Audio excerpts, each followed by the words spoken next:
his email because it's his thing.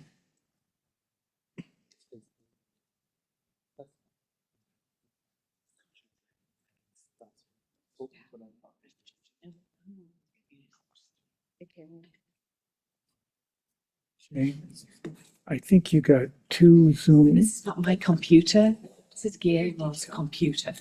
So still not getting it. I've lived. Are you doing any detail work?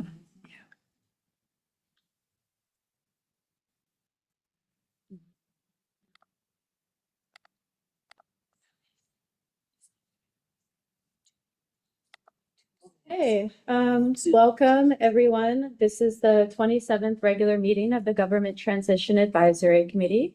Today is Tuesday, January 14th, and we'll be here from 6 to 8 p.m. My name is Julia Meyer. I use she, her pronouns, and I am part of the transition team at the city. Our co-chairs, Fred and Jose, will facilitate tonight's meeting. If we can go to, well, there is a next slide called meeting logistics. I'll just take a moment to go over it. This is a hybrid meeting. The meeting is being recorded for later viewing, and a copy of the recording will be posted on the transition website under past meetings and events. For today's meeting, we have closed captioning, American Sign Language and Spanish language interpretation available. Access Spanish interpretation, you can click on the globe icon at the bottom of your screen. To access closed captioning, you can click on the CC button on the bottom of your screen. For GTAC members, please take this moment to change your chat settings for everyone so that folks can view the chat. And please remember that the meeting chat is part of the public meeting record. For community members listening in, we have the Zoom Q&A feature available. You can submit questions or comments through the Q&A function. We don't always live answer questions, but they also become part of the public meeting record. With that, I'm going to pass it to Jose to share some quick council-related updates.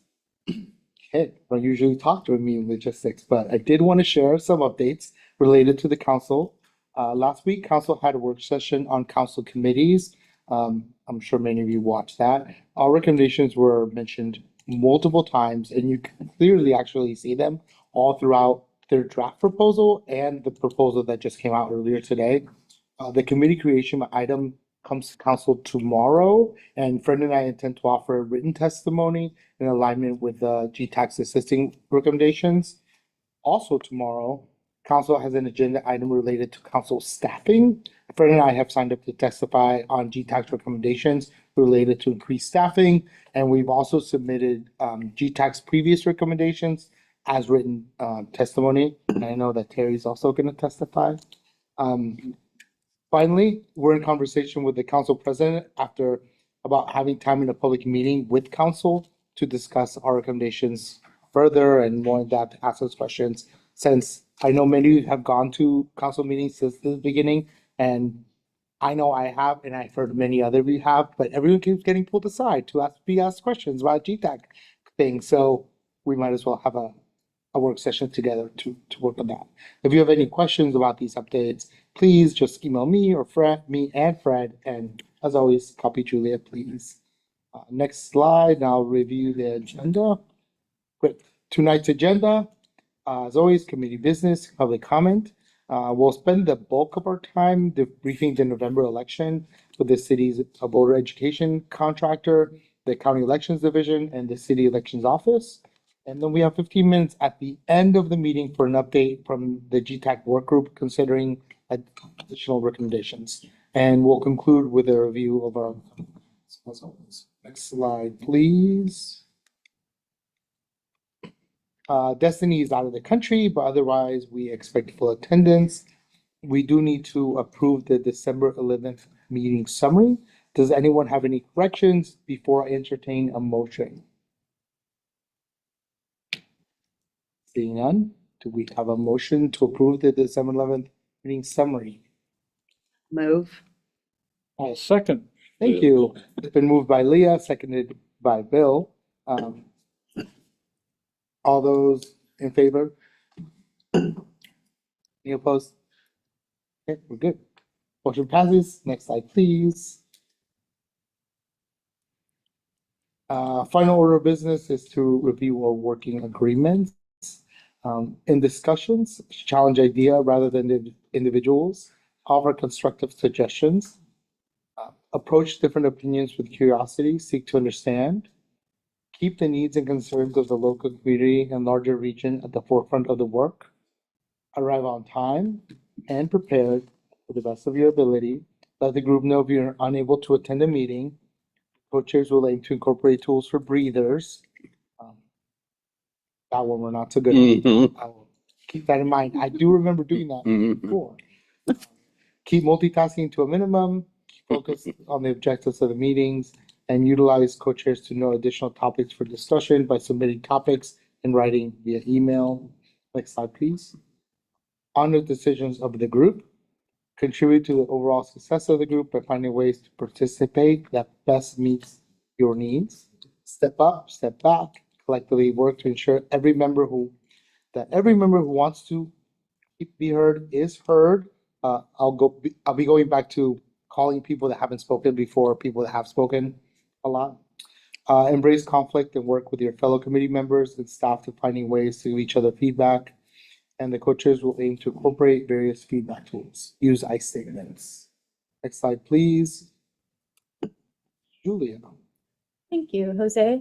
This is the time we have held for public comment. Folks are asked to sign up ahead of time. Just gonna double check. We haven't had anyone sign up ahead of time, so I will do the awkward pause just to see if anyone is interested in offering public comment.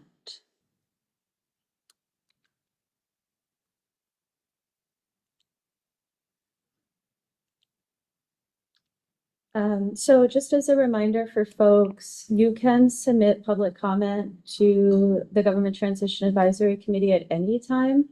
So you can always call 311. You can email us at transition@portlandoregon.gov. And we also have an online public comment form on the transition webpage. So thank you for that time, and I will turn it to Fred for our next agenda item. Thank you, Julia. We have 90 minutes to receive reports on and debrief the November 2024 election. Please note that our next meeting, we will consider recommendations for future voter education campaigns. Next slide, please, and I'll review how we are going to spend our time together. We have 3 reports this evening, 20 minutes on the city's Portland Votes Education Program, 35 minutes on the Multnomah County Elections Division report, and 35 minutes on the City Elections Office report. We will pause after each report to allow time for questions and discussions. Just please hold your questions until after each presentation or utilize the chat function. Grace Ramsey with Democracy Rising was with us today to provide a report on the Portland Votes Education Program. Grace. There she is. She's virtual. Am I frozen or am I good? There we go. Yeah, we Okay, hear the you. internet has been slightly spotty today. Sorry. Hello, everyone. I'm happy to dive in. I believe there were some slides that I had. Perfect. You know, all that beautiful color, had to get it up on screen. So my name is Grace Ramsey. I am the co-director of an organization called Democracy Rising, which was one of the contractors on this project, subcontractors on this project. As a refresher for folks, this subcontracting and general team working on this was led by Portland United for Change, and with my organization Democracy Rising, as well as Hearts and Minds Communications. We can go to the next slide. All right, so I'm going to give sort of an overview of what our project was. In the summer of 2023, the city of Portland put out a RFP for folks to lead in this hard to reach voters project that they outlined. So going beyond the broad and very successful education that you're going to hear about from the other 2 folks that are reporting out, this project was focused a little bit on deeper engagement with folks who have been historically left out of City Hall decision making. So really focusing on those audiences and finding unique and creative ways to reach them and ensure that that information was penetrating lanes of communication communication that are not utilized as much as they could be, or where there could be some potential mistrust, and having trusted messengers deliver that information would be better received. So that's overall what we set out to do. As you can see, we've been at it for a while now.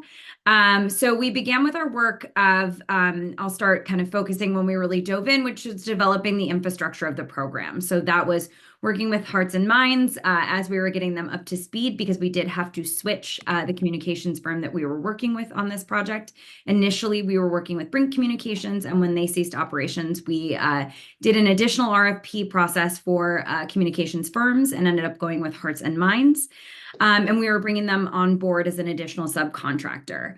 As part of their work, they interviewed various stakeholders to determine sort of what best practices were determined thus far in the process, how they could scope their work, and make sure that any materials or media plans that they were creating were responsive to the needs of both the community and incorporated best practices from national and local experts.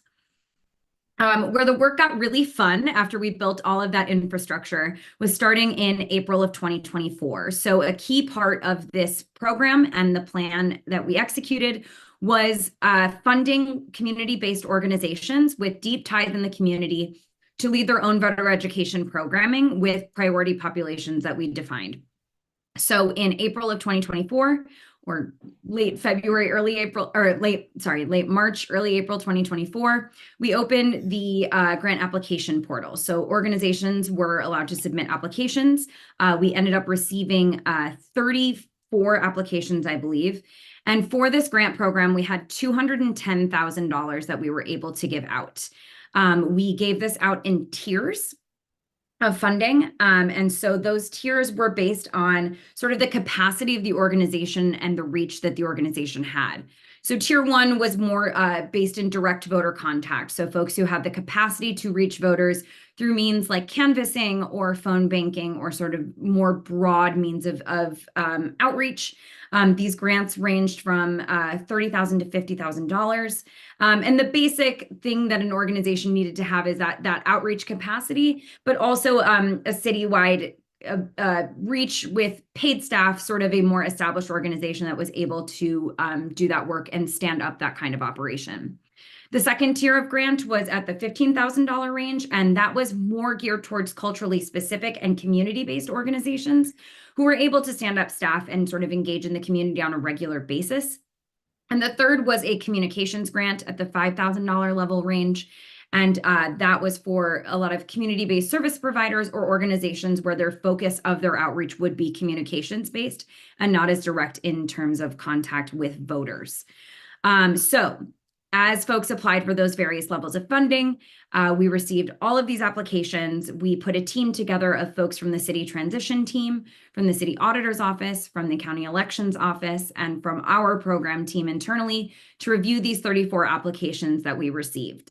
They were very impressive. I think the hardest part was that we couldn't fund all of them. While $210,000 is a significant investment, I could have seen us giving away millions of dollars to the brilliant plans that we saw put forward. It just wasn't what we were able to do. So with this team, we reviewed each of these applications, both for eligibility to receive funding, but then also based on their proposals. We kept an eye out for creativity and unique ways of reaching community members. And overall, we're really excited with the list that we came up with. I'm going to put a link in the chat to the folks that received funding, so you all are able to see that, except I may have just deleted or closed out that tab. If someone could help me, maybe that would be great. But we ended up giving out 11 grants to community-based organizations. So I'm going to put those organizations in the chat, or the link to see them in the chat. I know we've been able to present to GTAC from time to time, so you may be familiar with a lot of them. But we were really impressed with this list of folks, and we found that each of them played a really unique role in the goals of the program and the communities that we were hoping to reach. So in June of 2024, there was a full day onboarding training for these organizations. So every organization had a representative present. We did extensive training on ranked choice voting itself and how the election would work, a real deep dive into the policy. And from there, we went into what was expected out of this program. So that was 501c3 and 501c4 rules and the ways that we would need people to really be diligent in how they navigated those boundaries between election and campaign related activities and voter education, and that those needed to be very distinct.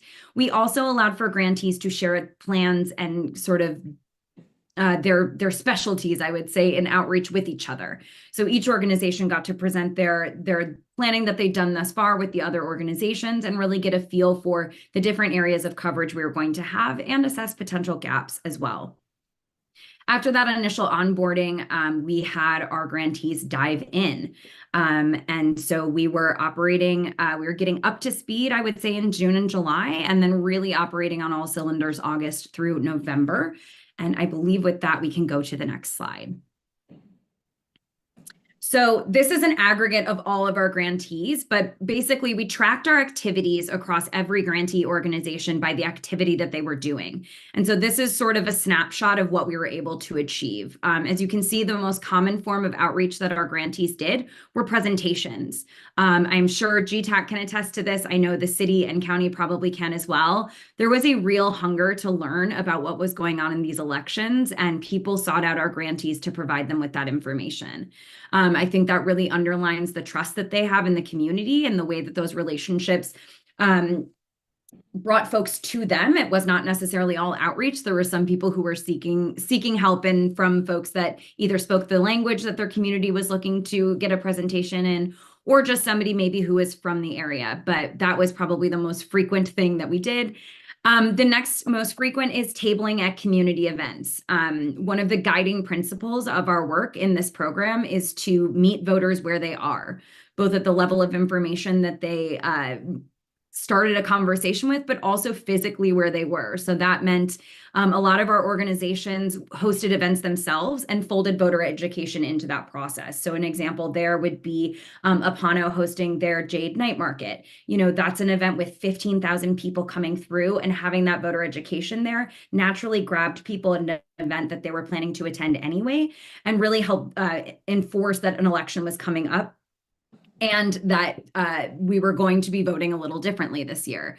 There's tons of examples of events that our grantees attended. I mean, Pride amongst them, but also a lot of back to school events, and a lot of back to school events specifically with various immigrant communities, where we are seeing a lot of mixed status households, where we are providing education to both kids and adults in those families who are able to either get the information in language in the way that they need it and then move forward, or for folks who are maybe voting for the first time and going back to school. So there's a lot of different ways that we were catching folks. You can see down the list a lot of the sort of expected stuff that you're going to see: social media posts, emails. But the two other things I want to highlight are the top, canvassing. So that's phones, doors, and I actually would include texting in that. And mock elections. I'll start with mock elections. Our grantees were able to access rankedvote.co. Thanks to the city, they were able to get a license free of charge where they were able to run mock elections. I will say they tracked everything very well. I know we did more mock elections than this, so you can rest assured that there were a lot of other mock elections that were done, but that was a great tool where even if you weren't actively running an election or a mock election, you were still able to show voters what a ballot would look like and introduce the concept of ranked choice voting to them in a context outside of politics, so that they could gain that confidence that they knew how to think in a ranked choice voting style, and then introduce it back to elections with that voter education pitch. And then finally, in the final weeks leading up to the election, and actually probably starting around Labor Day, we had grantee organizations such as Apano, East County Rising, Next Up, and a few others who were leading direct voter canvases, whether that was phone banking, volunteer recruitment canvases, volunteer recruitment texts with voter education messaging in them, or just getting out there and knocking on doors. I myself was fortunate enough to go out on a canvas with Next Up in October. It was fantastic. It was really well run, and I was super impressed with their team and how engaged they were in the process. In an election year, when there's so much going on and so much that you can focus on when it comes to the campaigns and the candidates and everything like that, to see that level of enthusiasm just about voter education was very exciting. And we heard from our grantees that that excitement was actually being reflected in the community. For a long time, you could see that people were really wanting this information and they were really grateful when they got it. I will say towards the end, I think we all experienced some election fatigue with just, you talk about national on down to local elections. There was a lot happening this year. So it was really good. We capitalized on opportunities a little earlier in the cycle so that we were really able to catch people when they were hungry for this information. But overall, our grantees performed incredibly well. We're really proud of the work that they did. We're still kind of putting together our final report on their activities. But overall, metrics were met and we saw real impact in communities. Oftentimes with work like this, it's the things that you did that really get talked about and discussed and celebrated, but oftentimes it's the things you prevented that go unnoticed and maybe not talked about as much. And I think what they were out there doing was preventing a lot of misinformation. There were folks who maybe had heard a little bit and thought that ranked choice voting was one thing when it was another. And a lot of our work was taking misconceptions and really bringing people back to the core focus of what their role was as a voter. So that work isn't always talked about in the same way as you can point to the numbers, but I think it was a really important function that our grantees played, and they did a fantastic job of it. We can move to the next slide. On the other side of this, the other aspect of this project was we did a media campaign. So that was led by Hearts and Minds. Now, this is just a snapshot. There is a lot more information about this. I believe Hearts and Minds also came in September and presented sort of their plans and their activities to GTAC. But overall, there's a few key aspects of what our media outreach was in the course of the campaign. There were two key phases of our media work. The first was really based around, sorry, I have to scroll to find my notes. The first was really based around just public awareness raising and sort of confidence building. So that's really showing people what a ballot would look like, addressing barriers who may not initially understand it, getting that initial information out there. And that was largely June through August or September. And then we shifted to a second phase of our messaging, which was mostly driving voters to the city's landing page to learn more, and with specific emphasis on practice ballots. So really emphasizing that practice ballot experience, we found that once voters had used a ballot in some form or another, that was really helpful in getting and just general understanding, right? Having done it before, you have confidence to do it again. For both of these phases, we used a number of different ways of reaching out to people. So those are over there on the left, so the different channels. Also, all of our materials, as well as our outreach, were done in 6 languages. That is English, Spanish, Russian, Vietnamese, simplified Chinese, traditional Chinese, and I believe Korean as well, which is not in these activities, but we had materials in that language as well. So there are several aspects to our outreach that were kind of key and all complementary. I think that's really the important thing here is each of these efforts sort of helped others. But I want to highlight some of the, highlights of these things. So the first is programmatic display. So this is where we had ads popping up on websites that we believed that our key audiences would be reaching and looking to. That could be local media, that could be a lot of different ones, but we found that these were generally really well received through banner ads, different websites. They were a strong driver of traffic to the website, and it allowed us to build on that awareness that we had from our other campaign tenants like social media and things like that. So this, I forgot a word, platform, it consistently performed better than the benchmarks that Hearts and Minds had set for it. So that was really impressive. And that's across a number of different languages. So we were very impressed with that.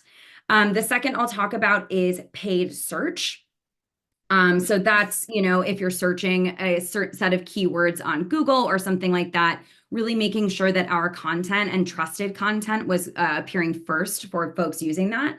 So not a surprise, 40% of those search impressions came in the final 2 weeks before the election when folks were really buckling down. But having that that feature already there and catching folks earlier in the cycle as well just meant that we were sure that we were using the correct the correct search terms, and actually we updated them throughout the process to make sure that we were being responsive. So we're really impressed that we were able to capture that many. And these are things that the Hearts and Minds folks understand better than I do. But we had a click-through rate, which is people seeing those ads, clicking on them, and going to the Portland elections landing page or the Portland Ranked Choice Voting landing page. It was 3 times the benchmark that Hearts and Minds anticipated. So what that told us is people really were hungry for that information. And when we put it in front of them, they often were excited to continue and click through and go see what else there was. Next and the last of our sort of digital and social media is Meta. So that's Facebook, Instagram, all those good things. And one thing that was exciting about this platform in particular is over 30% of the impressions that we had through Meta were in languages other than English. So again, we had those in the languages you see here. But we found that there was a lot of folks that were engaging, and particularly in the language communities that we wanted to address. More than 1.3 million impressions coming off of Meta were in Spanish. 273,000 combined impressions were in Korean, Russian, Simplified Chinese, and Vietnamese. So in this situation, ads in our languages other than English performed better than our English did, in the sense of who clicked on the videos and who completed watching the animated videos we were showing them. So Meta performed very well for us in this situation. And the last thing I will talk about is we also were on radio. So from September 3rd to October 7th, we had 30-second commercial spots and interviews with on 2 radio stations. That's Jammin' 107 and iHeart, Jammin' 107 and Bustos. And in each of those, our community partners, our grantee organizations, were the folks whose voices were being heard on those radio stations. So Ebony Collective, one of our grantees, had a volunteer record our interview segment on iHeart. It was really well received.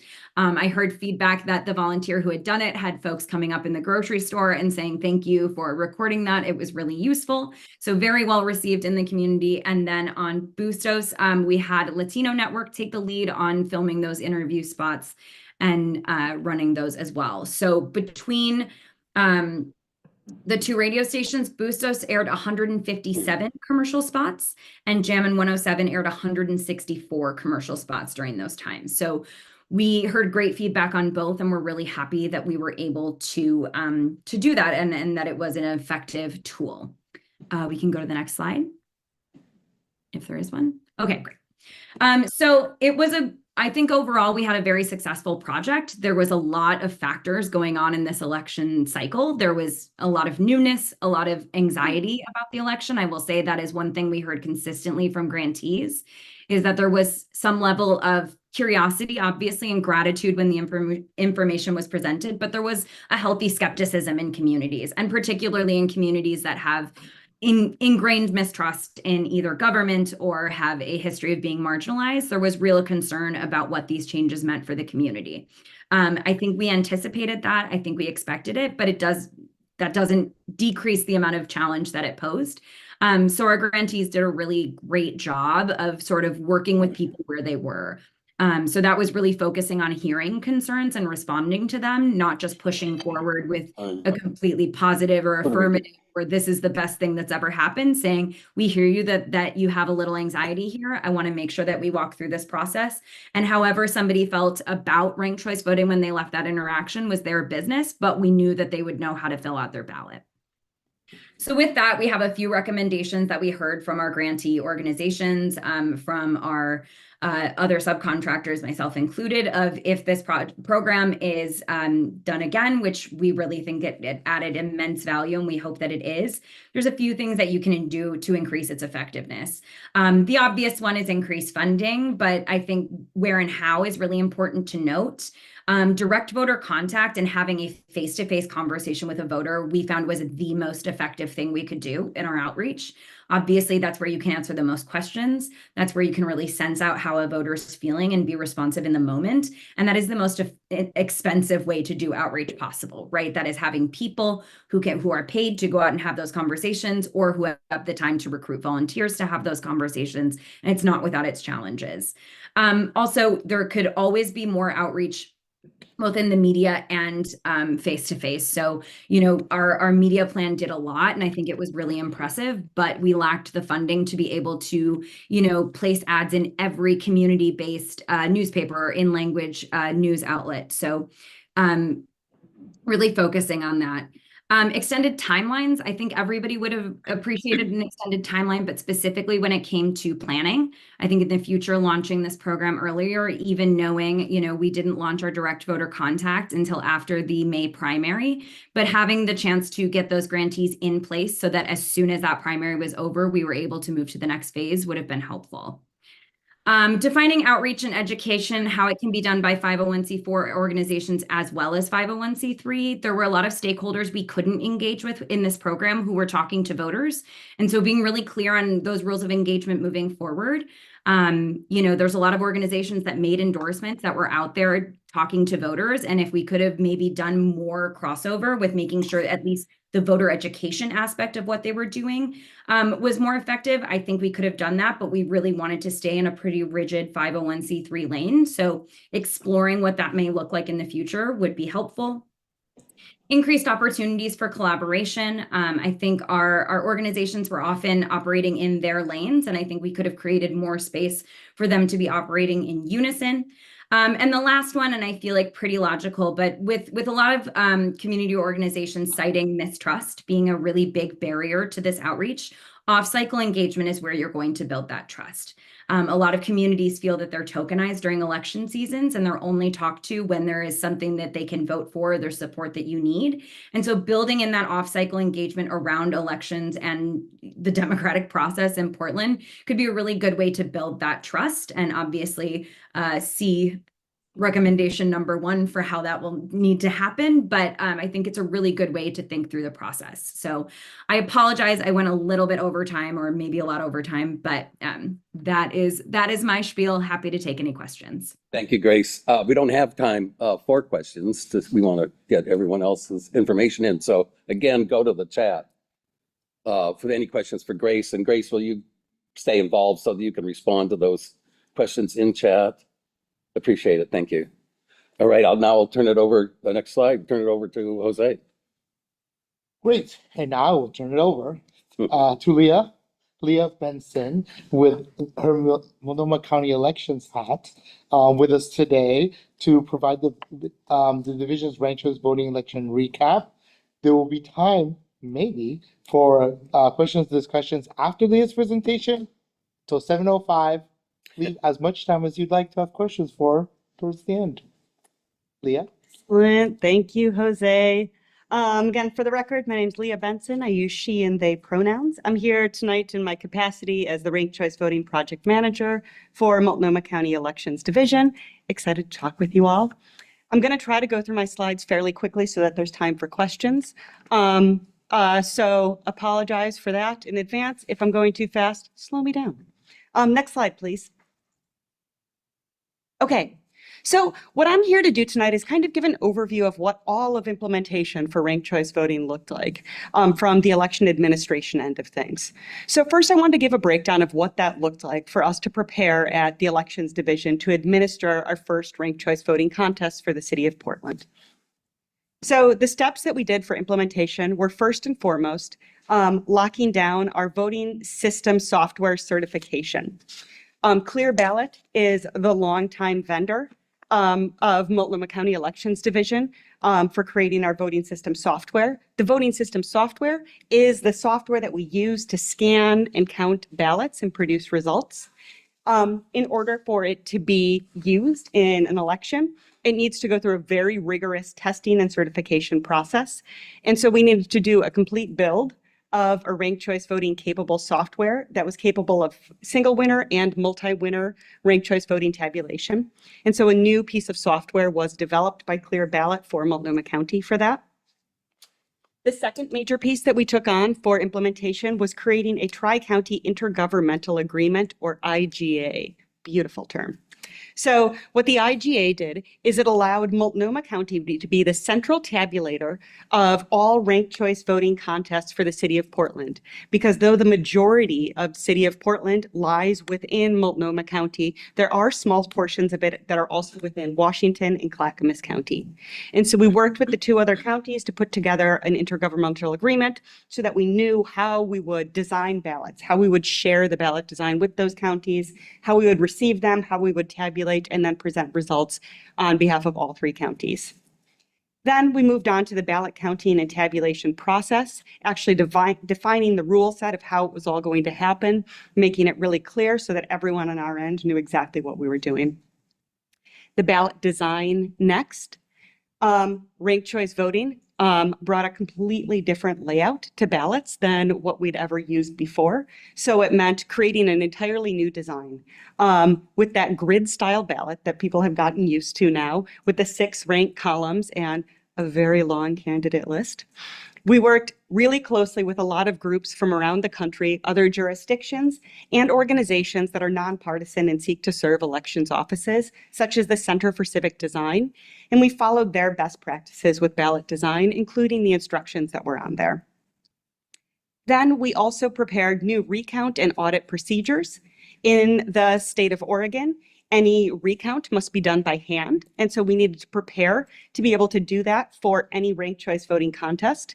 So we created completely new recount and audit procedures and spent quite a hefty amount of time practicing them, which was fun for anyone here that was at what I call like RCV summer camp. It was enjoyable. Thank you again. So then we moved on to results reporting design and process. Results reporting was entirely different for ranked choice voting as opposed to first past the post, or plurality as it's called. And so we had to design entirely new reports and figure out the process for sharing them. And then finally create a new ballot adjudication process. Ballot adjudication, for folks that aren't familiar with that term, means what happens when we receive a ballot, we scan it through the system, but the computer is not able to precisely figure out what the voter meant.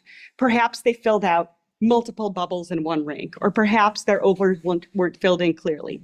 Ballot adjudication is the process by which actual human being election workers will look at ballots in bipartisan teams to make sure that the voter's intent is understood and applied to the ballot. Okay, next slide, please. So speaking of results reporting, for this, results can be found at rcvresults.multco.us. I'm not going to walk through every single contest with the results. Yeah, because it would take a while, y'all. And also, I trust that you're great at going to this website and clicking through it and following up if you have questions from there. The things to note were that we built a separate site to host ranked choice voting contest results. Reason being, again, they look entirely different from other election results. Also, we wanted to produce a site where we could embed visuals. And so that meant having a separate site for that and to just have all the information that we possibly could. So with the results, we produced round by round complete tabulation for every single preliminary results update and final results report starting on election night. We released results on roughly the exact same schedule as with first past the post contests, the exception being that we only did 1 update on election night instead of doing 3 as with other contests. But then we produced results daily and then regularly up until certification on December 2nd, so that we were giving people exactly the data that we had when we had it. The other thing to note was that the results reporting for ranked choice voting contests was only available through Multnomah County's website. Typically, we would upload results to the election night reporting site for the Oregon Secretary of State. However, that site is not yet configured to be able to present ranked choice voting results, so they were only presented through Multnomah County, and people from Clackamas County and Washington County were also referred to this site to see results. Next slide, please. Speaking about the results, just a quick overview of how we presented them. We carefully studied what other jurisdictions were doing to present their results and found 3 different formats that we really appreciated. One, what we call the detailed tabular report. This report, I showed you the auditor one because it is the most simple, or a sample auditor one, but most of them are quite large because it shows the entirety of tabulation. It shows you all of the numbers in there and gave people granularity of detail. This is a report that we borrowed the format from New York City. It's what they used, and they got a lot of successful feedback on, and they worked really closely again with Center for Civic Design to put these together. This is what we used as our official results report, and the ones that were, for the final ones that were certified and had the highest granularity of detail. We think it's great, it's wonderful, it gives people all the information they need. That said, it's quite large and not necessarily accessible for people who aren't deep into the weeds of ranked choice voting. So we decided to produce 2 other formats as well. From there, we did the simplified report, as we called it. This was borrowed from Arlington, Virginia, which also does both single winner and multi-winner ranked choice voting. This table has the same information as is in the detailed report, but just with a little bit less granularity. We found this one to be one that ended up being shared quite often on social media. We would see images of it. It offered a nice snapshot. It showed a lot of detail, but again, it was easier to kind of just grasp at a glance. And then finally, we produced a clickable bar chart visual, which it had the least amount of detail, but it was the most visual format, and perhaps the format that people are the most familiar with seeing election results in, those bar charts. This came from Minneapolis, Minnesota, which again also does single and multi-winner ranked choice voting. So we presented all of these formats so that people could have multiple different opportunities to see and understand the results in different levels of detail. We found quite a bit of success with these. We found that voters were able to understand how votes were being transferred, that they especially enjoyed the bar chart for being able to click through and see how things were transferred round by round. That said, we want to continue to improve upon these and are looking at them now to see if there are things that we could tweak. And we're going to be taking them to some focus groups to look at these results reports to say, could we make these even more understandable for you all? Next slide, please. Okay, some points of interest in those results reports that I just wanted to call out. I should say also this presentation is based on a wonderful list that Julia had sent us of things that people were interested in learning about. So I'm trying to hit on all of them here. So the points of interest. For all 6 of the City of Portland contests, the candidate or candidates who were leading in that first preliminary results update on election night were the ones who ultimately were elected. In all but one contest, District 4, the candidates leading in the first round of tabulation were the ones elected in the final round of tabulation. So that means in the round 1, when we were looking at people's highest ranked candidates, the majority of the time, if they were leading in that first round, just looking at people's top choices, they ended up being elected in the final round. The number of rounds was equal to the number of candidates, except for auditor and District 3.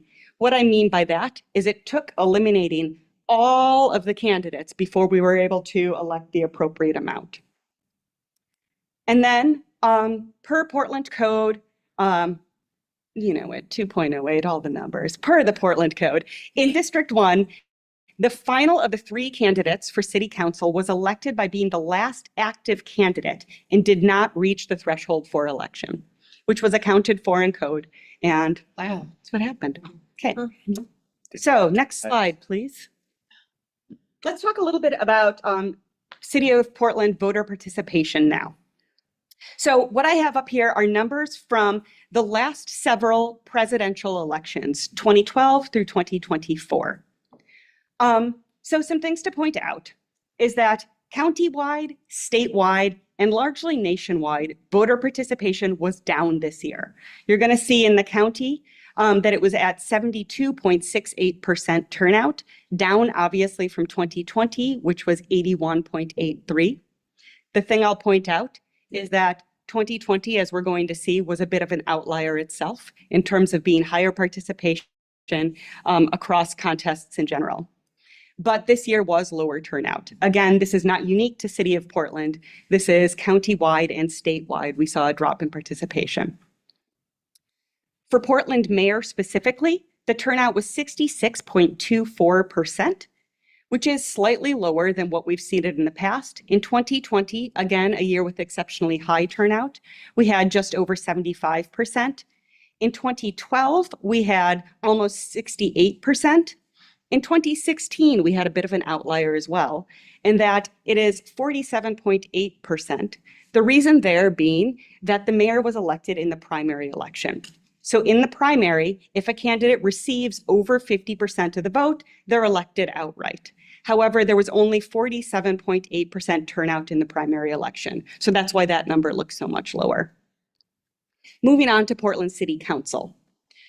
This one is a little bit more challenging to compare. It's a bit of apples and oranges because we're comparing entirely new districts, entirely new positions and contests. But going through it, in 2012, we had just over 60% voter participation.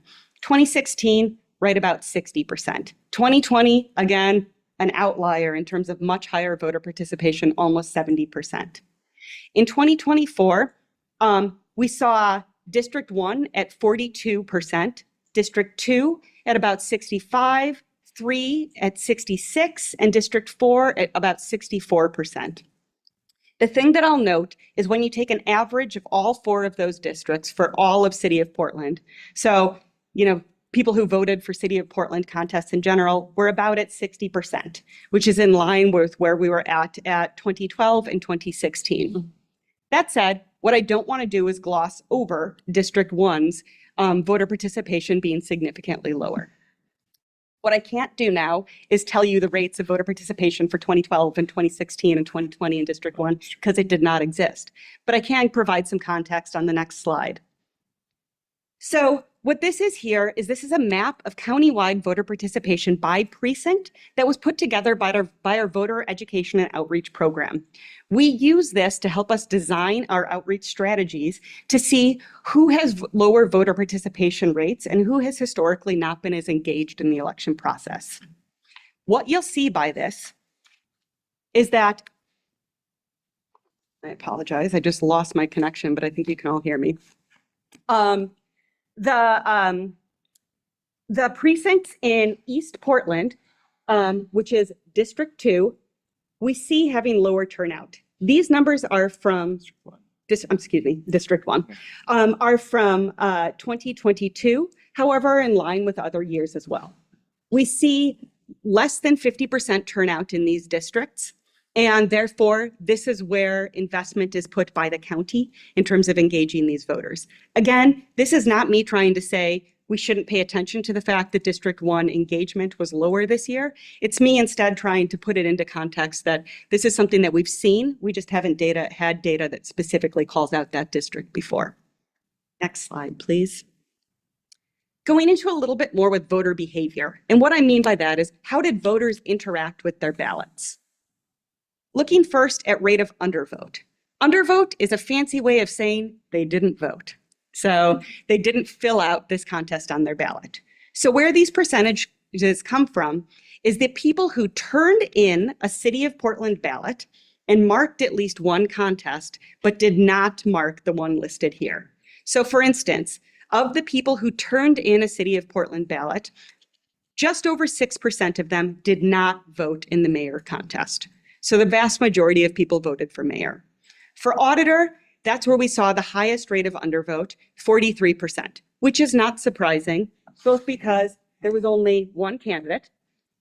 Oh, mine still works. Awesome. Cool. That was double. And because there's typically lower engagement with that contest. Moving from there, the rate of undervote for District 1 was just over 20%, District 2 almost 12%, District 3 13%, and 4 just over 15%. Rate of overvote. Specifically, I talk about rank 1 overvote in this case, meaning rank 1 means where can people rank their favorite candidates.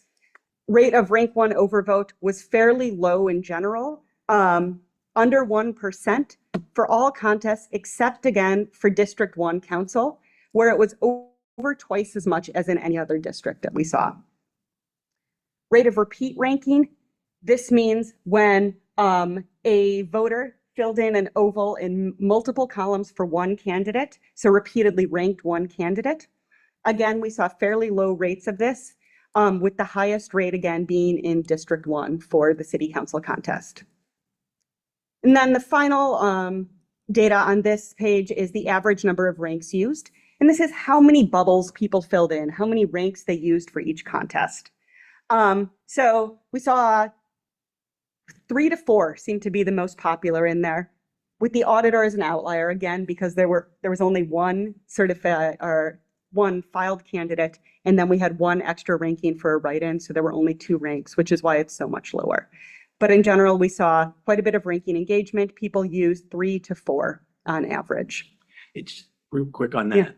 So is that average sort of really, a lot of people voted just in the first column and a lot of people voted in all 6 columns. They weren't actually voting for 4 bubbles, I think, right? Or do you know that, or the other statistic, or? So in the ballot data report, there's a lot of granularity about this in terms of how many rankings people use. But what it's saying is like how many ranks they filled out. What I can tell you is the highest percentage of rank usage for every single contest was in 6. So the highest percentage of people for each contest ranked 6 candidates. And again, I have a red box around it again to call out where we are going to continue to put voter education and outreach effort in District 1, because we did see the highest rate of voter error and the highest rate of undervote there. Next slide, please. When ballots were returned. I'm not going to go through all of the data here, but it's there for you to look at anytime to show we had lower or later turnout in this election. It's hard to say exactly what caused that. One thing I do want to draw people's attention to is that in 2021, state law changed such that we can now receive and process ballots that are postmarked on election day, so received up to 7 days afterwards. So there was not quite as much of a rush to get it in. That could have accounted for it. It's hard to say precisely what drove it, but it was later that we saw it. Next slide, please. How ballots were returned and where. Mail, Dropbox, library, and other, meaning maybe people dropped it off at an elections office or they filled out a ballot online. This one is a little bit all across the board. I don't think that this gives us meaningful data as it relates to ranked choice voting, to be honest. I think it shows different behaviors people have in general. You'll notice Dropbox is fairly low for this year. Yeah, as Jose is making a nice hand motion to show us all. Well, I can't say for sure, but my guess would be it's because of the incendiary device that was put in one of the drop boxes. So again, just some data to take in because people had requested it. I don't know that this relates at all to ranked choice voting. Next slide, please. So to sum it up then, how was this election different? We had lower voter participation. Was this impacted by ranked choice voting? It's pretty unlikely. I obviously can't say for sure. We haven't talked to every person to figure out why they didn't vote, but turnout was low across the county and the state. This was not unique to the city of Portland. Later voter participation, potentially. As I said before, there was also a change in law in terms of how and when people were allowed to turn in ballots, but it did appear more unique to Multnomah County to have later returns than other counties in the state. So it's potentially related to ranked choice voting, but again, that's not something that we can say concretely.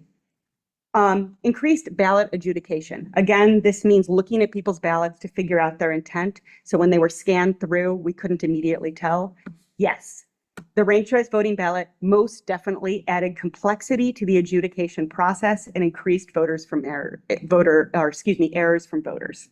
This is something that we knew was going to be the case and that we had planned for, that we will continue to plan for and bulk up our staffing with adjudicators so that we're looking at all of those bubbles and appropriately examining voter intent.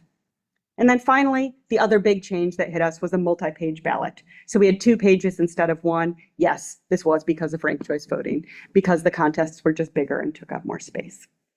Next slide, please. Want more data? There's a whole report for it. Like, feel free to dig in there, but I'm gonna stop now. And hopefully there's some time for questions. Absolutely. Thank you, Leah. There's actually about 10 minutes till 7:05.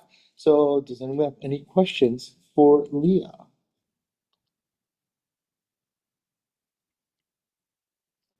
Carrie? Oh, the hand's here. Raise your hand here. Oh, you're there already. Yeah. Juliet first. Thanks, Jose. I just wondered, were there any ballots for which the adjudicators could not tell what the voter's intent was? And then if so, what do you do in that case? That's a good question. I'm certain that there were, but I can't tell you precise numbers on that. Again, this is not unique to ranked choice voting. We have guides included in the ballot data report that show exactly the guidance we give to adjudicators to say this is how you should interpret that. However, people are very creative, like with how they fill things out, and we cannot account for everything. And so the way that ballot adjudication happens is, again, it's done in teams of people from different political looking at it, and they are seeking to come to a consensus about something. And they are encouraged to come to a consensus and figure out what the voter's intent was. And if they can't, we can't count that vote then. Bill? Thank you, Jose. Couple questions, but I'll stick with one for now. You pointed out how some of the data is different for District 1. Do you or the county, are there opinions as to why? I think, I don't want to speculate too much. I think, again, this is based on historical trends too, that we see less engagement in that area. I think it also speaks to like putting a bit of my GTAC hat on with this, the reason that District 1 was created, I think, by the charter to give more attention from the city there, that it's historically underinvested in general. But in terms of why there were errors, I'm not going to speculate on that. Yeah. But interestingly enough, I went to 2 high schools out there and I asked them that question. And they said it's geography. The 2 classes that I was out, so maybe there were 25 kids in each class. Only 2 of the students had ever come downtown. So, I mean, I think that's sort of telling. So I think that there are all kinds of reasons, but I do think that geography does play a part. The access that you feel kind of like connected to your city. Lori? I was curiously on your page of points of interest, if any of those, how those compared to other cities, or if that'd been looked at, in particular, the one where you talked about that in the first round, the winner of the first round typically turned out to be the winner overall. To my knowledge, we are not special or exceptional in this way. That in a lot of jurisdictions tend to find this, that whoever is leading early on ends up being the one who eventually crosses the threshold first. Not all of the time, but it's common that that happens. This is not a unique situation. It's not what happens everywhere, and it's not what we should necessarily expect every time moving forward, but it's also not unique. The ways in which Portland results were unique, that we're going to be looking more into and figuring out what we can do, is that we are an entirely 100% vote by mail jurisdiction in state, and we are the largest one to implement ranked choice voting, and especially multi-winner ranked choice voting as a mail-in voting state.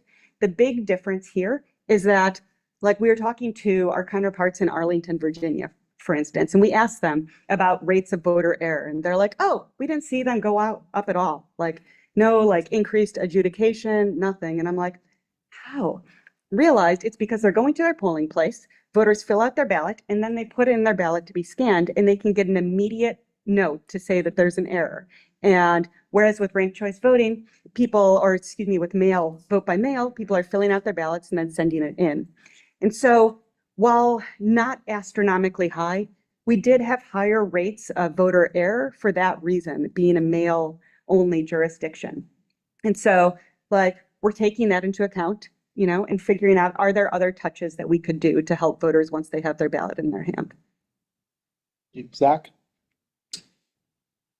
I guess I was just looking at the voter behavior slide, which is assessing this year's, and I was just trying to think of like assessing trends of previous years with rate of undervote, and if there's a history of like a higher undervote for mayor race or city council races when you have a presidential election or anything along those lines. I mean, the other kind of related question on this particular slide is if you have a rate of undervote for the mayor race, which is citywide, divided by districts. Mhm. And if that gives us an idea that there was just a lot of like basically skipped ballots for Portland oriented votes in District 1, for example. Like, is the 6% proportionally larger represented from District 1 or any other specific district, or is it universally like kind of balanced across the city? It's fairly well balanced. That's a data point that's in that ballot data report. Okay. That I don't know off the top of my head, but I can pull up those numbers to I see. can We look do it have it up. broken down by district. Okay. Yeah. All right. Thanks. James, did you have a comment? Yeah, I just wanted to kind of supplement Leah's answer to the last question from Lori. Just totally 100% agree with Leah. The national numbers on that on the candidate who received the most rank 1 votes eventually winning hover around 90% in ranked choice vote elections. So yes, we were pretty standard in that regard. We're pretty normal, but there's a couple points that that this conversation sometimes misses, a couple of data points. One being that number and that data does nothing to account for the change in voter behavior because of the ability to rank. So we know that voters will occasionally, they don't rank the same person, number one, that they would have in a single choice first past the post election that they do in a ranked choice voting election. So we don't really have the capacity to see that difference. And the other thing is it doesn't really take into account proportional ranked choice voting, where even if you have in 100% of your proportional ranked choice voting elections, everybody who was ranked, 1 in the first round ends up winning. It is still an altered result from what you would get in a first past post election because of the changed mechanics of the election. So I just wanted to supplement that. Agree with everything else Leah said, but just those data points are often left behind in that conversation. So I wanted to get them in there. So, thanks, James. Terry, minute and a half, and the minute and a half to Jane. Your first slide was like the list of things that you did to get ready to go for this election. Looking ahead 2 years, how many of those things do you have to do all over again? And how many have we learned and are not, it's going to be a problem and maybe inexpensive?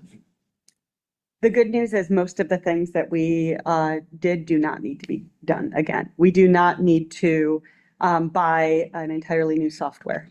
We do not need to draft a new intergovernmental agreement. We hopefully do not need to draft new recount procedures, unless, Portland code changes for it. So most of the things we will not see changes. Again, we will revisit things like ballot design and results reporting formats to make sure that they're as user-friendly as possible. But the big, really time-consuming pieces, a lot of that does not need to be redone. And just quick follow-up, and the recount in particular seems just crazy to me. Are there things that state legislature might need to do to make everyone's job easier in 2 years? That they might need to do, I think, versus that we're hoping they will do. Yeah. We're in conversations right now, making some recommendations about how state policy could be updated to better account for ranked choice voting in their elections code. Jane? Oh, thank you. Leah, were you pleased with how it all came together, and were there any great surprises? I think it came together well. I think my measure of success was that people seem to understand and trust the results Yeah. and the process, and by and large, understand how to fill out their ballots. I think there is room for improvement upon it, but it was a successful election. It was administered successfully, and voters, again, engaged and trusted in the process. So. And that's my takeaway. I think there were many people that thought that there were going to be huge differences in voter turnout. Your data doesn't support that at all. And I think this is a great opportunity to sort of thank you and Multnomah County for your amazing work, and to James for his support from the city, because we were a bit doom and gloom, guys. We sort of thought as we were working through this, that the proverbial was going to hit the fan and nobody would show up and people would be hand wringing. And so I think this is really fabulous. Yes, thank you, Jane, for pointing that out, because that was a takeaway for me, how quick media outlets were reporting things when even the numbers weren't fully out yet. So Yeah. I'm glad the report has come out. Yeah. Any other questions? One here. If we can put them in the chat, because we're out of time for this section and we need to move on to the next report.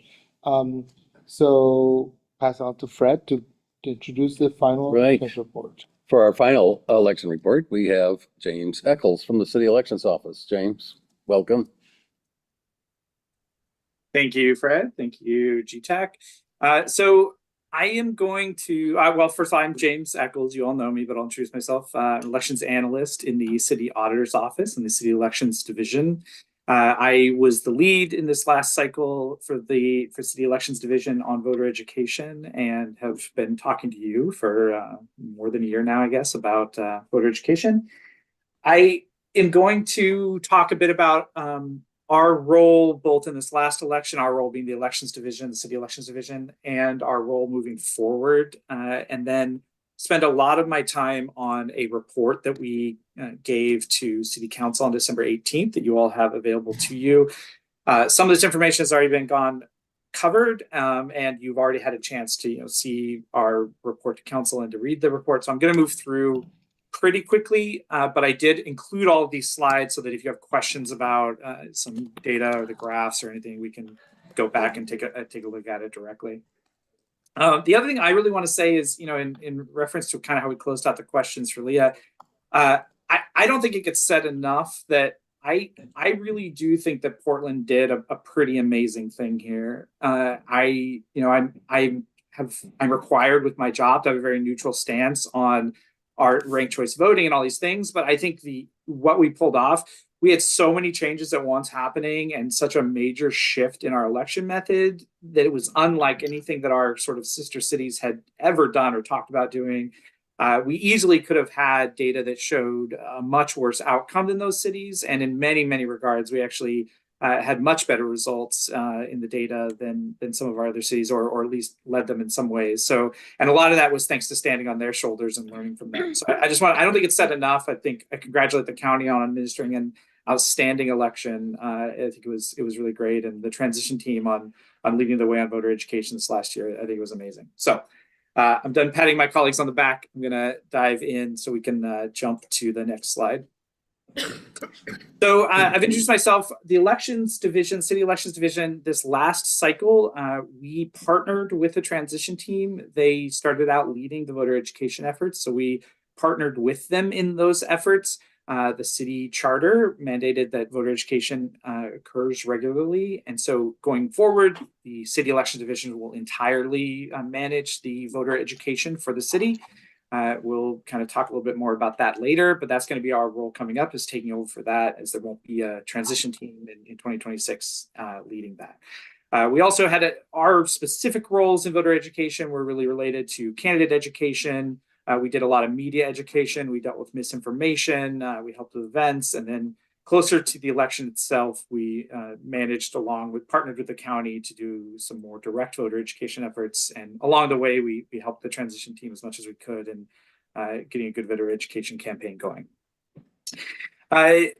So most of what I'm going to talk about today is covered in the report. It's like a 30-page report, the general election outcomes and preliminary voter education report. I'm not going to cover all 30 pages. There's a lot of detail in there. I'm going to try to pull out some of the highlights that we think are important and go over that. The report comes in large part from some very large polling that the city auditor's office did during and immediately following the November election. We also did some focus grouping that I'll talk about a little bit later, where we tried to add some specific qualitative data into the quantitative data that we had. It's small sample sizes, but it can help to sort of hear the words of the voters that we're talking about directly instead of trying to guess at why the data shows what it does. So that was really useful. And then a lot of it is a comparative analysis using the data provided from the election itself, from data that came out either that we obtained or that was obtained and provided for by the county on the administration of the election itself that we then compared to other jurisdictions. And then it's broken up largely into three parts that I'll go over. The general outcomes that I'll start with, additional trends that we think are kind of worth highlighting, and then kind of what I think is the most important part, where we think the outcomes that we saw might lead to some improvements that we could have in voter education for next time. And then I'll wrap up with some high-level next steps for our division. We can go to the next slide. So the first thing I want to talk about the sort of main theses of this report. The first one on this slide is awareness leads to understanding. That's really kind of what we pulled from the data largely, and we come back to this over and over again.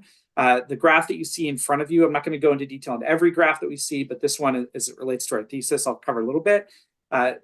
What this is showing is that those who reported in this poll, which is a large poll, that they had heard a great deal about ranked choice voting. So they had heard from various sources, they'd seen multiple things, they had lots of touch points, also correlated very highly with those who reported understanding ranked choice voting very well. So we see that this data tends to show us that if we get to the voters, if we get the information to the voters, then they tend to then report a high level of understanding and to be more confident when they go in and vote. A couple of the other theses that I'll cover a little bit later. The first one is that we see that we had some peer-to-peer communication and education for the first time in the city this last year, but we see that we really need more of it. We need a higher focus on it. We also see that we need more attention on East Portland. You heard some of that from Leah, and we'll talk more about that. And then finally, that we need to focus and prioritize certain errors over others that we sort of see having a larger outsized impact into the election outcomes. We can go to the next slide. So this is from our polling data. This just shows that there's generally a high awareness. We saw that 85% of those polled reported that they'd heard something, and half them reported they heard a great deal. So a great deal kind of means that they're able to carry on a significant conversation about ranked choice voting based on the information that they had heard. Go to the next slide. And then in line with our thesis, you can see that this led to an incredibly high level of reported understanding. So 91%, this is sort of a data point that a lot of cities will track in their first year of implementing ranked choice voting, and having 91% of poll respondents saying that they felt they self-reported that they understood it either somewhat well or very well is a great number. We see this as definitely as a success, but we can always keep improving. And even those that reported some amount of understanding, we always want them to have a better and deeper understanding. Next slide.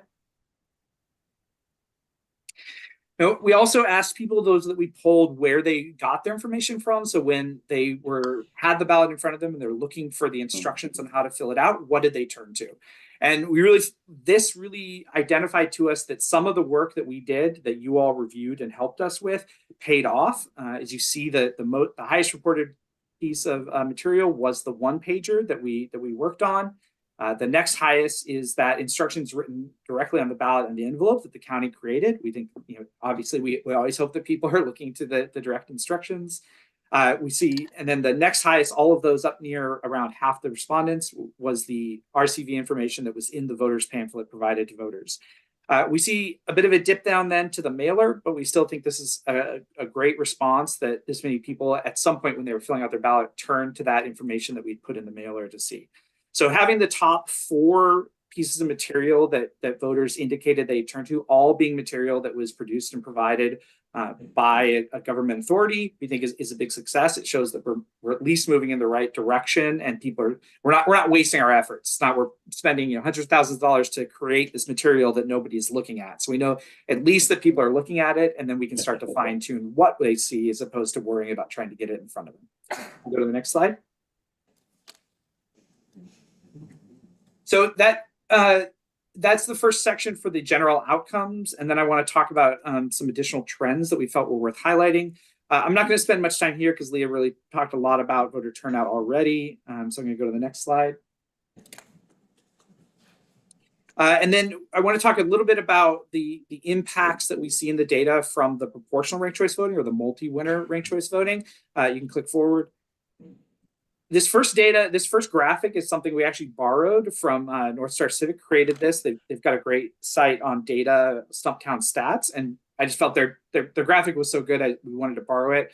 So I'm not going to go too into detail about what this means, but if you click forward again, you'll see the basic point of this idea is this is the number of voters who ranked somewhere on their ballot an eventual winner. So this is something that's kind of tracked in regard to, in a typical election, you're electing a single person in an election. If 58% of people voted for that winner, 58% of people now have somebody that they put on their ballot that is in office serving them. So this is sort of an indication that the idea of proportional ranked choice voting is that more voters will have done that. More voters will have someone in office serving them that they put on their ballot that they wanted in office. And so this is the expectation from the math, and we just see that this does generally track. This first thing is just that the people who actually voted, so it's just 74% people who voted, period. It's not all Portlanders. And if we click forward one, this is an indication of those who were registered. So this includes all people who did not participate, and we know this was a low turnout election. So at least 46% of people in Portland who could have voted for an eventual winner. And we see that only one election in the last since 2002, that's what this data shows, would be higher than this, is above that 50%. So this is right up there at the top with our elections in representation based on the sort of methods of proportional ranked choice voting. Okay, we can skip forward. So the other trend we want to look at is the use of rankings. Leah, we can click forward one. Leah talked about this in terms of the average number of votes. We kind of took that same data that they provided, and we looked at it a little bit differently, but it's the exact same data that Leah had already provided. What we're sort of concerned about is our goal is to have people ranking at least 3 or more. We think that is a good goal to have for people feeling that people are valuing the use of a ranked choice ballot. They don't need to do all 6, but if they're doing 3, it's not a necessity. We're perfectly fine with people ranking 1, but this is just sort of goal to have in mind. So that's what we're tracking in that first column. That's each contest and the percentage of voters who ranked at least 3 candidates. And then the second column is ranked 2+. I included that because the national data that's tracked looks at all elections, all ranked choice voting elections since 2004, and it does 2+. They're just looking at anyone who ranked multiple candidates, period, in a competitive election, which is one that has at least 5 candidates. And that's why I didn't include the auditor's race here. So as you can see, every district or every contest except for District 1 was ahead of the national average in rankings used. And District 1 is still a pretty big success in that regard. Still, the majority of people, many voters, are using those ranks. But we always want to make sure people can use as many ranks as they want. That's always our message. But we want the understanding to feel comfortable using more. We can skip ahead. This just talks about our goals and why these are our goals. The sort of impact of having ranked choice voting has to do with the spoiler effect. I can go into this more later if there are questions. Next slide. So now that ends our sort of additional trends we wanted to point out. Now I want to move to the sort of outcomes that we think could use some improvement or more attention through voter education. The 2 biggest ones are going to be the data related to voters of color in Portland and the data related to voters residing in District 1. We saw immediately from our polling data that there was a discrepancy here. We saw that both of these groups were outliers in some regards that I'll get into. So when we initiated focus groups following the election, we did 2 focus groups. The first one was Black voters across the entire city of Portland. So we were trying to look and see what, we see some data on Black Portland voters and what they're doing, but we wanted to understand, from them sort of why this data was the way it was. The second focus group that we did was voters who voted in District 1, so that participated in the election, and then sort of what they saw. We saw, especially, Leah talked about the overvote data and the undervote data. We really wanted to see why people were voting in the election, but were not participating specifically in city council, or why they felt that there were errors. Again, this is qualitative data. It is small sample sizes. So it's not conclusive, but it just kind of helps to add to the picture a little bit more. Okay. As you can see here, this shows the awareness, which is where we start. Awareness generally is great across the board. We think the awareness, those numbers we would kind of be happy with that. That's okay. But I really want to draw attention to that great deal of awareness where that's our target. We want everybody to be able to have a conversation about ranked choice voting. And there's a bit more of a disparity between the groups that we care about that we're pointing out here, District 1 and the voters of color. Next slide. Now we know that we talk about the awareness leads to understanding. So this is sort of the same data showing reported understanding instead of awareness. And as you can see, again, there's overall, the numbers are pretty good. The total reported understanding is great, but that highest level where they really said they understood it well, that portion was, there's a bit more of a discrepancy for District 1 and for voters of color that we wanted to dig more into. Next slide. So some of our key findings from the focus group, and we can go forward one. There's this memo we made available to you, and it's also available on our website, so you can dig deeper into it. This is certainly not all of the key findings, and there's lots of information there, but I want to draw attention to a couple. The first being that across the board, they sort of indicated that the benefits of ranked choice voting and the features of why we made this change were missing. So we heard over and over again that people, they got the message from us of the how-to, but they were asking for the message for the why. Now, I'm not adding a value statement to that. I'm not saying that is our strategy going forward. Simply that is something we pulled out. They really wanted to understand, why should I be ranking more people? Why did we make this switch?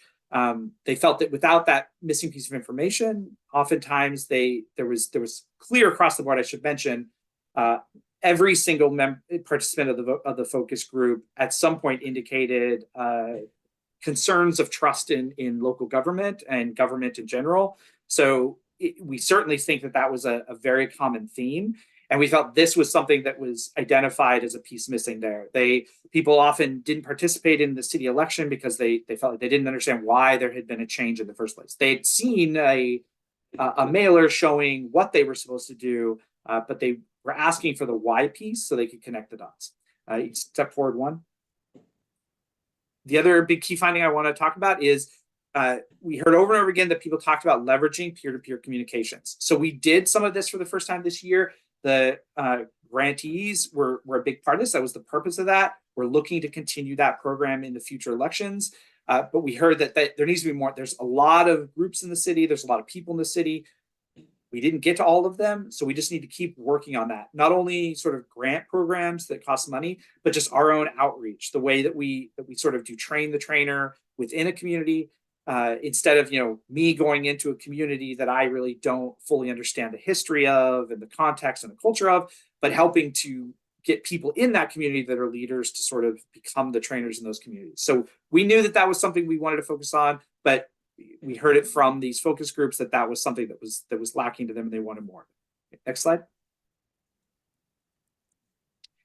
I'm just going to quickly go over this, but it's in the report and we can come back to it. This is just pulling out some of the data from the polling that shows that there was this sort of discrepancy. Some of these questions in the polling data were related to sort of how well you understood what was supposed to happen.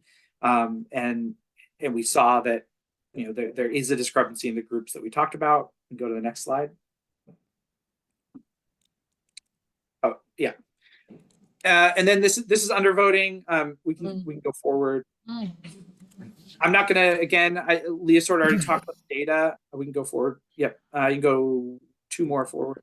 Okay, stay there. So Lee already talked about this data. I'm not going to spend a lot of time on it, but we just wanted to, we emphasized it in the report. We wanted to give a historical context to it. This is showing precinct data from those general elections of the last several elections. It sort of just reinforces what Lee already told you. We know that East Portland has had low voter turnout. It wasn't a shocking thing for that to happen in 2024. That doesn't mean that we're not identifying it as an issue. I personally, as an analyst, think it's great that we now have District 1 standing apart so that we can see more exact data in reference to District 1, and we'll be able to identify sort of what's going on there and address problems more head on. So this just continues to show that same data. Next slide. And one thing that we heard in the focus groups, we got this in the focus groups, we already were sort of suspecting it from the data, and many of you have probably heard it. This isn't going to shock you, but high candidates on the ballot was over and over again was something that was talked about as an issue. And I want to jump back. Bill, you had a question about if Lee was able to say why District 1, and I agree with Leah. We can't really we don't have exact answers, but one thing that we heard over and over again across the board was this sort of there's a lot of candidates and we're not getting all the information for who these candidates are, what should we be doing. Just the number of them on a ballot makes it overwhelming in general, especially with a grid style ballot. So we've seen this, and you can step forward. You can go one more forward. So these are some quotes from the focus groups that we heard, sort of reinforcing that idea. So this is something that we can, first of all, I expect that the numbers will sort of return to a mean in 2026 anyway. This was a outsized election because it was the first time we were doing this. There were a lot of people. We had an entirely new government. So I expect my analysis is we will have fewer candidates throwing their hat in the pool anyway. That said, there are certainly some levers that we can pull that the city auditor's office is looking at that we can pull that will help bring that a little more under control. In regards to that, we can go to the next slide. And one of those is the fee to get on the ballot. So we looked at it, and more information is in this report, but we sort of looked at us. So we already knew where we were. We actually, in 2023, we increased the fee. We doubled the fees for city council and mayor. So that gives you an idea if they were there may have been even more people that would have gotten on the ballot otherwise. But we still are one of the easiest ballots in the country for a city our size to get onto. Now, I love ballot access. We all do. We want to continue to make it so that candidates feel like they can, go to the voters and have the voters deciding. But that said, there is a trade-off there. We need to have some sort of balance between, anyone can feel like that, it's as easy as stopping at McDonald's to jump on the ballot to, we don't want to be too difficult. So this year, it was to become a city council member, it was either $75 or 500 signatures. And then we compared this to several other similar jurisdictions. We can step forward. So the first one, Seattle, it costs 1% of the salary of that office to run for city council, which is somewhere between $1,400 and $2,000 to get on the ballot. That's just to get on the ballot. The next city. San Francisco is $500 or 1,000 signatures. So it's a big step up, double our signature count or far, far more money. We can step forward again. Denver is only signatures, which it is generally, we only had one candidate in everyone who ran this last year. There's only one candidate who filed by petition signatures. So it is generally considered a much more difficult process in general than just, ponying up some amount of cash. So Denver being, a lower signature count, but because there's no monetary option, it makes it more difficult to get on the ballot. And then the last one is Minneapolis. So Minneapolis is a special case. Not only, they're much higher monetary value, so it lends itself to the point that we're cheaper. But Minneapolis actually went through this exact thing when they first implemented ranked choice voting. They implemented ranked choice voting. They had a ton of candidates. They saw a lot of feedback about the level of confusion on a ranked choice ballot with a ton of candidates. So they also did some analysis, felt that they were one of the lowest major cities in the country for getting on the ballot, and they increased their threshold. And then they reported in the subsequent years that they saw the number of candidates coming under control and reducing, and they felt that it was a successful step. So it's a city that has been very similar to us in many regards, and they have taken the course of action that we're talking about and seen some success. Okay, next slide. I don't need to explain to you what an overvote is, but just as a primer, and I'm not going to talk a lot about overvotes because they already sort of did, but overvotes, there's a section on it entirely because we know that, you know, I don't remember if you said this specifically, Leah, but we definitely think that there, of all of the errors that occurred, you know, we should have been understanding that it was the most important error from the beginning, because it's the only error that sort of completely removes your vote from the equation. So knowing that that is true, and seeing how often it happened, we definitely want to take an approach to better understand it, do some more analysis into how other jurisdictions may be dealing with this, and what we can do. Being, you know, vote by mail state, we have different strategies than many of the other places that implemented this, but we can still take some strategies. Next slide. And this is you already saw this data on Leah, so I'm not going to go into it, but just indicating, yes, we know that District 1 is higher in these regards. We know that it's something that we want to address and deal with. And next slide. Great. So that's the report, the focus grouping. I'm happy to answer questions about that in a minute, and you can dive through in deeper in the report and all of that. I want to go over some very high level things that we're talking about that are upcoming. The first one, you can click forward. We have a new council, a new city council. So our first thing is going to be getting to know them and engaging with them. There's going to be a number of ways that our office is going to look to do that in 2025. Prior to doing that, our first step that we are working on right now is we are hiring a new elections education supervisor. So that position is open right now, and we will be doing interviews sort of the first week of February and hiring sometime in the next month or two. So that will be a position that will focus on all things education related and elections, and be leading up voter education in the future for our team. Once we have that in place, it'll become a priority to figure out how we engage with this council over the next year, so that we have not only a plan in place, but any sort of clean up to the city code. You know, we're not redoing the city code or the charter. We did that from scratch. We don't need to do it again, but there's certainly some cleanup that we can talk about and analyze. Next. So as I said, we're going to continue the analysis. This report was published on December 18th. And even today, not all the data is available yet. We're still really collecting data. We're comparing data. We're really still meeting with our other partners and jurisdictions to understand that data. So there's still a lot of work to be done in collection and analysis before we can start deciding on what the strategy should be. You know, we don't want to put our cart before the horse. So with that in mind, we'll continue to do that. That's going to be our first focus, is sort of continuing that analysis and evaluation. Next. And then we know, I talked about the peer-to-peer communications being a takeaway of this report. We built some amazing relationships, foundational relationships in regards to voter education this last year.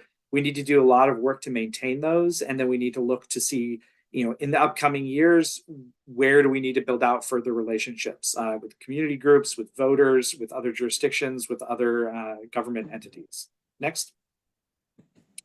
And then, like I mentioned, one sort of area that we know that we're already looking at focusing on, because it's an easy lever to pull, and we already know that we're sort of an outlier, is the candidate threshold. The fee is not necessarily the only threshold, the only lever available to us. So we need to do some further study and comparison. We need to figure out the right number. We're not going to move it up to $10,000 is too high, and $50, $75 is apparently too low. So we got to do some analysis and some studies to figure out what the next step is and where the right numbers are, and then what else we might be able to do to impact that as well. And next. Thank you, James. We do have some time for questions. Hey, thank you, James. Any questions? Hands up on the. Let's see. Well, there we go. Juliet.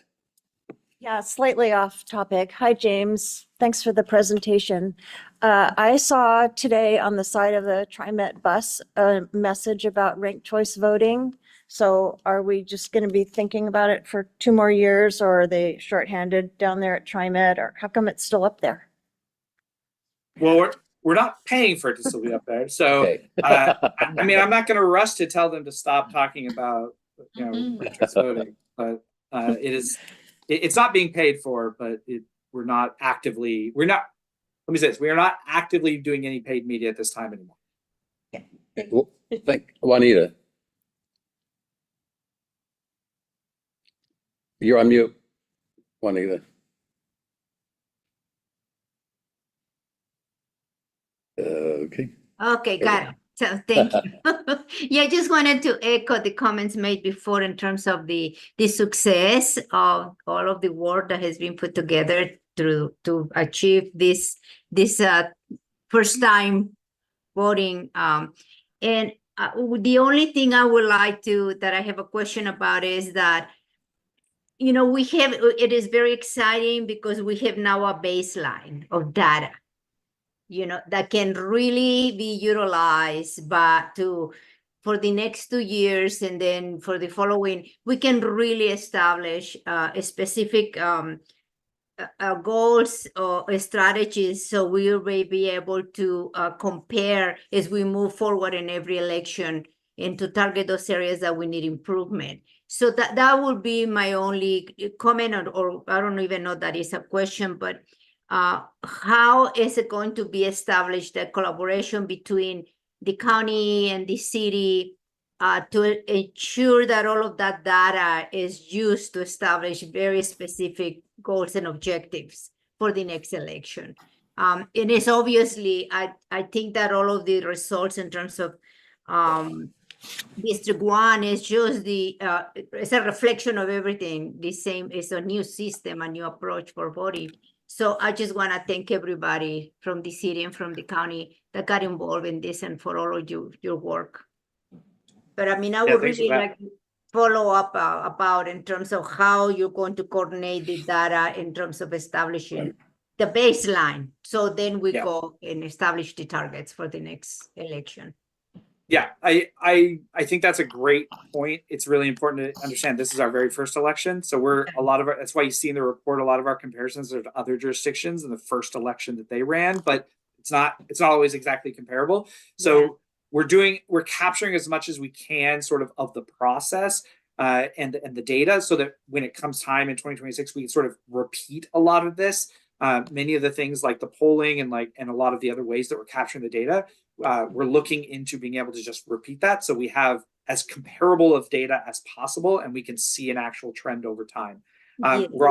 We've created on our website, county has a similar but slightly different version of maps that show this data that can show both prior elections, so you can see history, but we're going to continue that. Now that we have the district data, we can really start to dive in deeper into voter turnout and sort of voter participation data.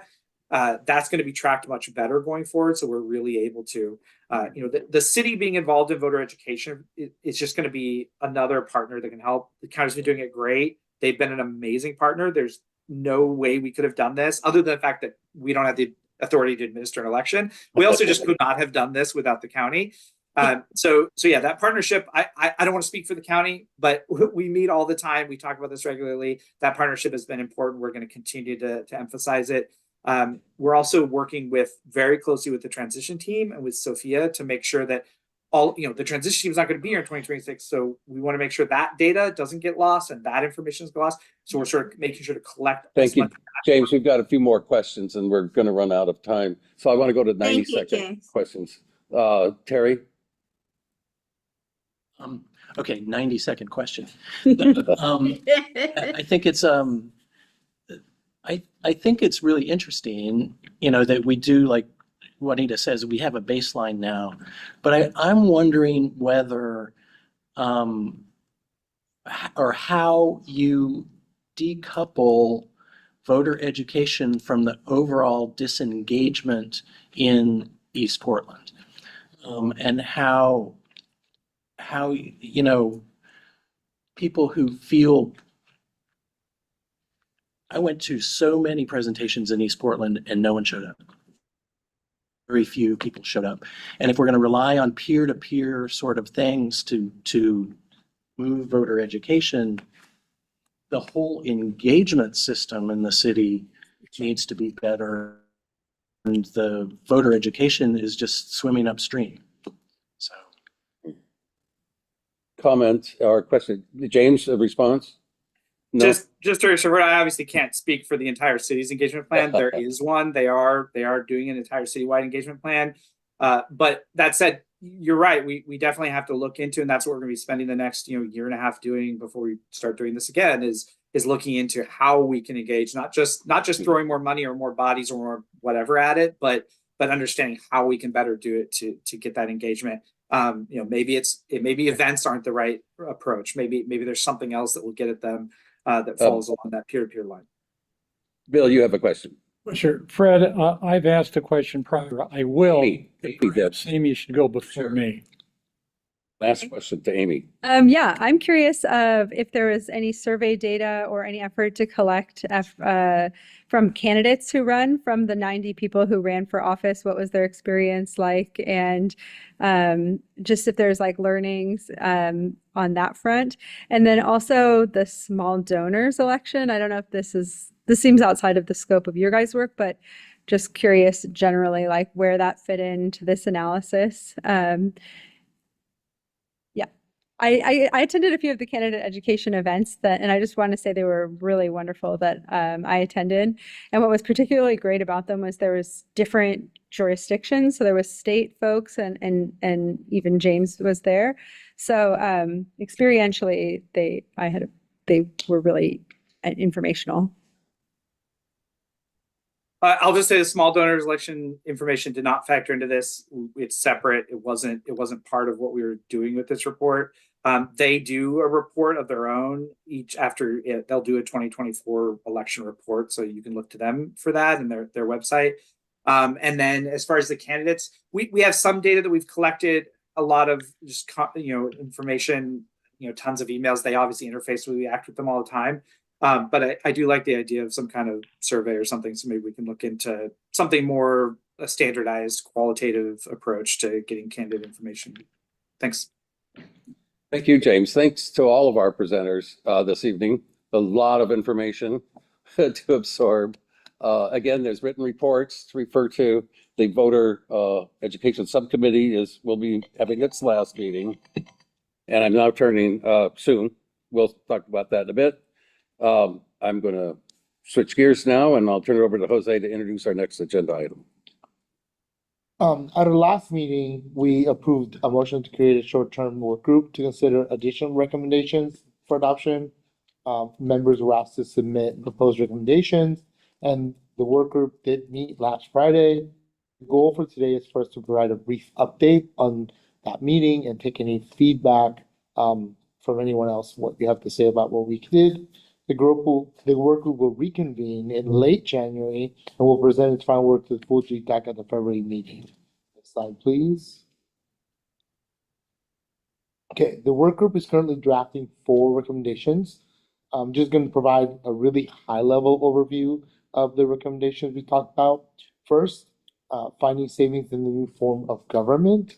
The idea is for the city, through a public work session or other means, to begin to identify savings that were anticipated in the new form of government that has a more centralized administration, redundancies, and the like. Second, commit through a written action plan to implement identified priorities in the budget and finance staffing and budget process transition report. Long title. The GTAC has previously endorsed the report's findings and recommendations, and this recommendation is mentioned sure that the city actually follows up with the report. Third, establish a code commission. The idea is for the body to rethink city codes in the entirety for the new form of government. Council has expressed some interest in the idea. There's some of us during the discussion that felt like patching up an old code for a whole new system of government was not the best way to go about things, and this is to speak to that. And fourth, clarify responsibilities and improve the city's approach to advisory bodies. This recommendation will include an acknowledgement of the expense of those who served or serve on advisory bodies and include the need for standardized practices. We can now open it up for any direction, questions that folks want to offer for those of us in the work group. Bill, is that new hand or old? Well, that's an old hand, pardon me. You're an old. You are. Older. Any questions, comments? Anything else you'd like us to think about? Be clear, this is time for those who are not in the work group to speak to. And if anyone from the work group, since I don't see a lot of hands, has a comment they'd like to say of something particularly important, you're welcome to as well. Leah. Putting my GTAC hat back on. When this was brought up at the last meeting, I was hesitant about the idea behind it, but I think in the past month, I've especially heard so many community concerns and questions related to the first two recommendations about highlighting the savings from the new form of government and like identifying how they're implemented in the budget, that I'm really in support of making those two recommendations in particular. Zach. Two comments. One, I think I would recommend very generalized bounds around the defining savings and not going into like a whole lot of weeds. Like think about, the opportunity of having centralized call center and leave it at that or whatever it might be, right? Like let's not get into what really should be something that a CBAC or like some kind of community budget advisory committee would do.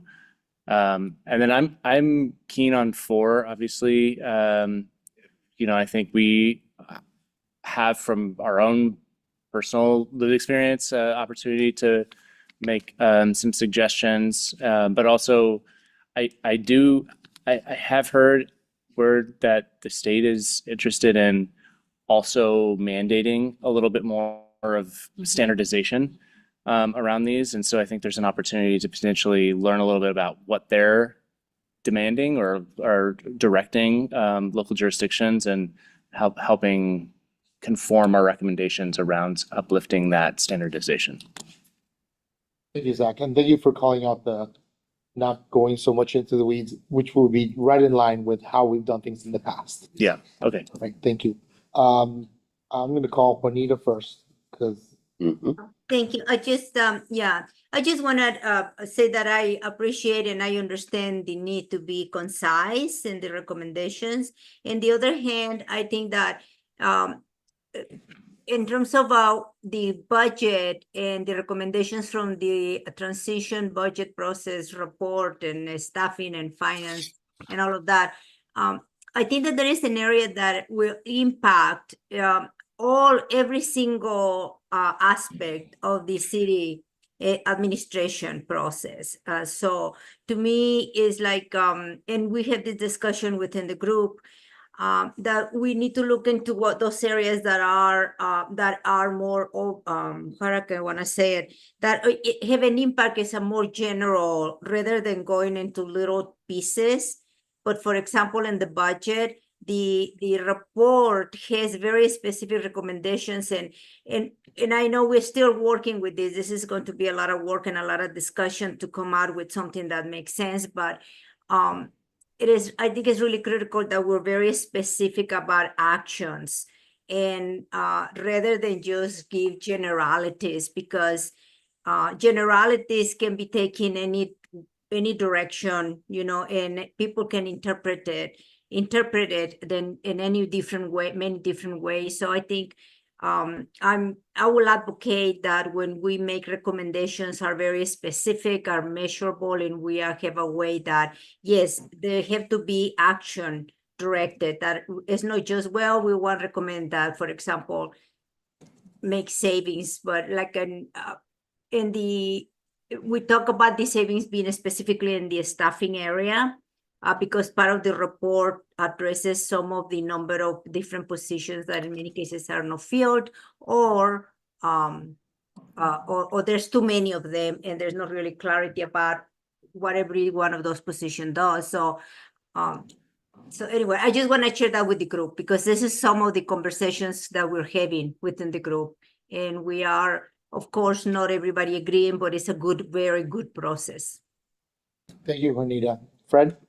Thank you, Jose. I would just draw our attention to, I think it was a memo from either the mayor and or the city administrator about efficiencies that they're going to be looking for. This all falls under the rubric of future opportunities. And so if we could just make sure that everybody's had a chance to look at that and how they're seeking to find efficiencies in the de-siloization process. So without specifics, we at least should be able to synchronize with the ongoing efforts that we can commend mightily. And I will say, since I've seen more hands up, if anyone else has a hand, please put it up. But I think Juanita says this right.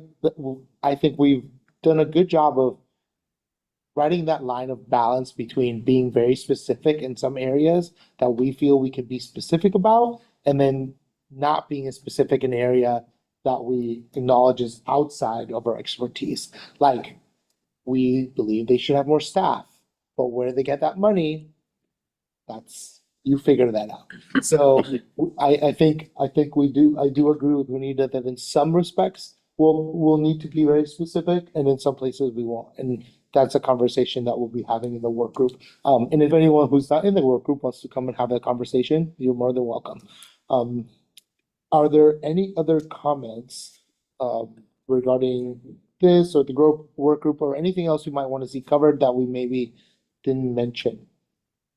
Bill? Well, just a quick comment. What you just said about, for example, recommending additional staff, but not trying to figure out where you get the money. I think that's a real good to anticipate that you'll get some pushback and have that as a response. Amy? Maybe just trying to get two bites of the apple here, but we already made community recommendations around building community engagement to be systemic to the city. But I wonder if there's a way we can include it one more time here, like since this is just an addendum, like that's just seriously, we mean build systemically community engagement, or just adding it on here, even though I recognize that we have made it elsewhere, but since we're making additional recommendations.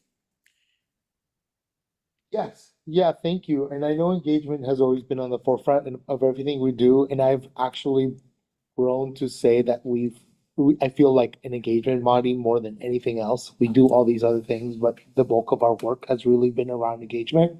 And I would argue that even most of these recommendations have come out of engagement we've done. Like Leah said, she keeps hearing about 1 and 2, and that's why now she really wants to push it forward. I can point to so many of the recommendations that we put throughout the time we've done together and having come out from some kind of engagement we did. So I think that would be appropriate for us to talk about that. And I said at the beginning, but I'll say it again.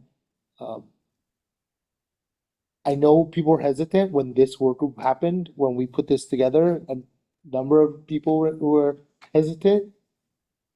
But if you've been paying attention to the council, the current council, the last 2 weeks, we have their ear now, which is different. So if we have things to say from all the work we've done, we haven't just been sitting here, we've done this work, we should tell them, they're understaffed, they know it, they're gonna try to add staff. If they do, they'll still be understaffed.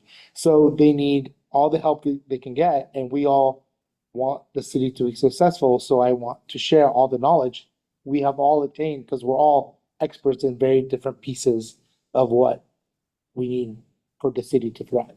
One last, Juanita?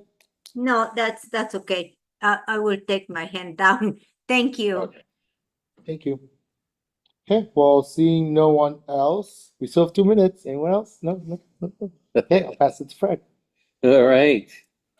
The recording of this meeting will be posted on the committee's website.